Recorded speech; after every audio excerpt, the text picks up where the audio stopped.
3ನೇ ತಾರೀಕು ನಡೆಯುವಂಥ ಬೆಂಗಳೂರು ಪದವೀಧರ ಕ್ಷೇತ್ರ ಚುನಾವಣೆಯಲ್ಲಿ ಇವತ್ತು ರಾಮನಗರದ JDS ಕಾರ್ಯಾಲಯದಲ್ಲಿ BJP ಮತ್ತು JDS ಕಾರ್ಯಕರ್ತರೊಂದು ಸಭೆ ಇವತ್ತಿದೆ. JDSನ ಎಲ್ಲ ಹಿರಿಯ ಮುಖಂಡರುಗಳು ಈ ಸಭೆಯಲ್ಲಿ ಭಾಗವಹಿಸಿದರು.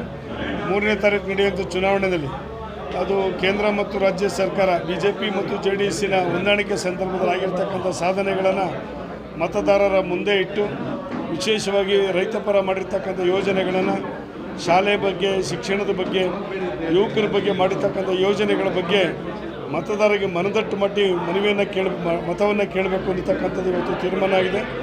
ಆ ನಿಟ್ಟಿನಲ್ಲಿ ಇವತ್ತು ರಾಮನಗರ ಜಿಲ್ಲಾ ಜನತಾದಳ ಘಟಕ ಸಕ್ರಿಯವಾಗಿ ನಮ್ಮ BJP ಅಭ್ಯರ್ಥಿಯಾಗಿರ್ತಕ್ಕಂಥ ದೇವೇಗೌಡರ ಪರವಾಗಿ ಒಮ್ಮತದ ನಿರ್ಣಯವನ್ನು ತೆಗೆದುಕೊಂಡು 3ನೇ ತಾರೀಕು ನಡೆಯುವಂಥ ಚುನಾವಣೆಯಲ್ಲಿ ಸಕ್ರಿಯವಾಗಿ ಚುನಾವಣೆಯಲ್ಲಿ ಭಾಗವಹಿಸಿ ಗೆಲುವಿಗೆ ನಾವೆಲ್ಲ ಶ್ರಮ ಹಾಕಿ ಕೆಲಸ ಮಾಡೋಣ ಅನ್ನತಕ್ಕಂಥ ಒಂದು ತೀರ್ಮಾನವನ್ನು ಮಾಡಿದ್ದಾರೆ. ನಾನು ಅದಕ್ಕೆ ಜನತಾದಳ ಘಟಕಕ್ಕೆ ಅಭಿನಂದನೆಗಳು ಸಲ್ಲಿಸ್ತಾ 3ನೇ ತಾರೀಕು ಚುನಾವಣೆಯಲ್ಲಿ ಎಲ್ಲರೂ ಸಹ ಮಾನ್ಯ ಶ್ರೀ ದೇವೇಗೌಡರಿಗೆ ಪ್ರಥಮ ಪ್ರಶಸ್ತಿ ಮತ ಕೊಡೋದ್ರ ಮುಖ್ಯನ 2ನೇ ಬಾರಿಗೆ ಅವರು ಆಯ್ಕೆ ಮಾಡಬೇಕು ಅಂತೇಳಿ ಮನವಿಯನ್ನು ಮಾಡಿಕೊಳ್ತೀವಿ.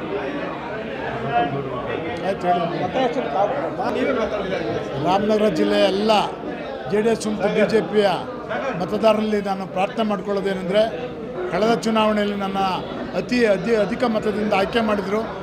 ಎಲ್ಲ ಮತದಾರರಿಗೆ ನನ್ನ ಕೃತಜ್ಞತೆಯನ್ನು ಸಲ್ಲಿಸುತ್ತಾ ಈ ಬಾರಿ NDA ಅಭ್ಯರ್ಥಿ ಆಗಿರೋದ್ರಿಂದ ಪೂಜ್ಯರಾದಂಥ ದೇವೇಗೌಡರು ಮೋದಿಯವರ ಆಶೀರ್ವಾದ ಇರುವುದರಿಂದ ಮತ್ತೊಮ್ಮೆ ನನಗೆ ಆಶೀರ್ವಾದ ಮಾಡಬೇಕು ಅಂತೇಳಿ ದೇವೇಗೌಡರ ಆಶೀರ್ವಾದ ಮತ್ತು ಮೋದಿಯವರ ಆಶೀರ್ವಾದ, ನಮ್ಮ ಯಡಿಯೂರಪ್ಪನವರ ಆಶೀರ್ವಾದ, ವಿಜೇಂದ್ರ ಅವರು ಅಧ್ಯಕ್ಷರಾದ ಮೇಲೆ ಒಂದು ನಮ್ಮ ಪಕ್ಷದಲ್ಲಿ ಒಂದು ಸಂಚಲನ ಆಗಿ ಉಂಟಾಗಿದೆ.